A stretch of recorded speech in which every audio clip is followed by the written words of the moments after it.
संबंधित प्रचलित कथेनुसार प्राचीन काळी कांचीपुरी नावाच्या नगरात एक ब्राह्मण परिवार राहत होता. पती पत्नी दोघेही धर्मात्मा होते आणि शास्त्र धर्माने आपली गृहस्थी चालवत होते.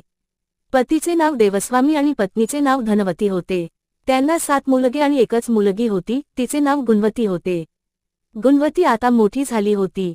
ती विवाहयोग्य झाली होती. धनवतीने देवस्वामीला सांगितले, आता मुलीच्या लग्नासाठी वर शोधायला हवा.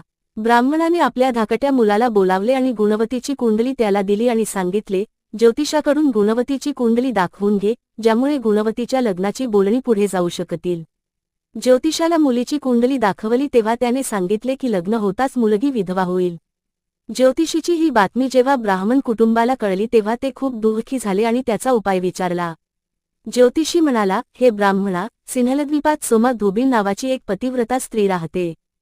जर लग्नापूर्वी सोमा तुमच्या घरी येऊन पूजन करेल आणि तुम्हाला आशीर्वाद देईल तर हा दोष दूर होईल. ब्राह्मणाने आपली मुलगी गुणवती आपल्या धाकट्या मुलासोबत सिन्हलद्वीपला पाठविली. दोन्ही भाऊ बहीण समुद्रकिनारी पोहोचून त्याला पार करण्याचा विचार करू लागले. जेव्हा समुद्र पार करण्याचा कोणताही मार्ग सापडला नाही तेव्हा दोघेही भूक आणि तहानलेले एका पिंपळाच्या झाडाखाली विश्रांती घेण्यासाठी गेले. त्या झाडावर गिधाडाचं कुटुंब राहत होतं. त्यावेळी घरट्यात फक्त गिधाडाची पिल्ले होते. ती सकाळपासून भाऊ बहिणीच्या बोलण्याकडे आणि कृतींकडे पाहत होती. संध्याकाळी जेव्हा गिधाडाची आई पिल्लांसाठी अन्न घेऊन घरट्यात आली तेव्हा पिल्लांनी झाडाखाली झोपलेल्या भाऊ बहिणीची कहाणी आईला सांगितली. त्यांचे बोलणे ऐकून गिधाडाच्या आईला दोन्ही भाऊ बहिणींवर दया आली आणि पिल्लांच्या आग्रहावर ती म्हणाली, तुम्ही काळजी करू नका, मी त्या दोघांना समुद्र पार करण्यासाठी मदत करेन. मुलांना आईचे बोलणे ऐकून आनंद झाला. तिने मुलांना जेवू घातले आणि ती दोन्ही भाऊ बहिणींकडे आली आणि म्हणाली, मी तुमच्या समस्या समजून घेतल्या आहेत. तुम्ही काळजी करू नका, मी तुमच्या समस्येचे निदान करून तुम्हाला सोमा धोबीणकडे पोहोचवून देईन. गिधाडाचे बोलणे ऐकून दोन्ही भाऊ बहिणींचे मन आनंदित झाले आणि त्यांनी जंगलात उपलब्ध असलेली कंदमुळं खाऊन रात्र काढली.